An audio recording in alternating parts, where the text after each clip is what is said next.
चा स्वतंत्र सर्वे केला जातोय। लाडकी बहीण योजना आणि इतर योजनांबद्दलचा देखील आढावा घेतला जातोय।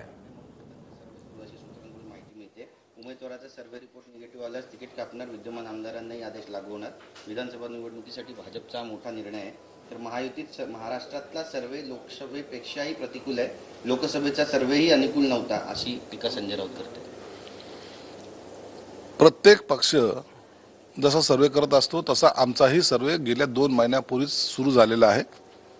शिवसेना असेल, भाजप असेल, अजितदादाचे राष्ट्रवादी असेल, या सर्व पक्षाच्या नेत्यांनी आपापल्या पद्धतीने या प्रत्येक मतदारसंघाचा सर्वे केलेला आहे आणि ठरलेली स्ट्रॅटेजी ज्यामध्ये उमेदवार निवडून येईल, जो कोणत्याही पक्षाचा असेल, निवडून येण्याची ज्याची गॅरंटी आहे अशांना तिकीट दिले जातील आणि विद्यमान आमदार जरी असले आणि त्याचा निगेटिव्ह जर सर्वे गेला तर त्याचे तिकीट कापल्या सुद्धा जातील, अशी सुद्धा एकंदरीत स्ट्रॅटेजी सर्वच पक्षाच्या नेत्यांनी ठरवलेली आहे।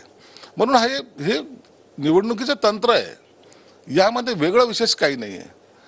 आणि मग या वेळेला जसं आम्ही मागच्या वेळेला थोडासा उशीर केला होता किंवा थोडा लेट सर्वे, प्रत्येकाच्या सर्वेमधला असलेला अभ्यास जसा उशिरा झाला होता किंवा उमेदवाराची घोषणा उशिरा झाली होती, त्यामुळं जी काही आम्हाला थोडा बहुत सेटबॅक मिळाला असं समजतायत, तो आता मिळणार नाही।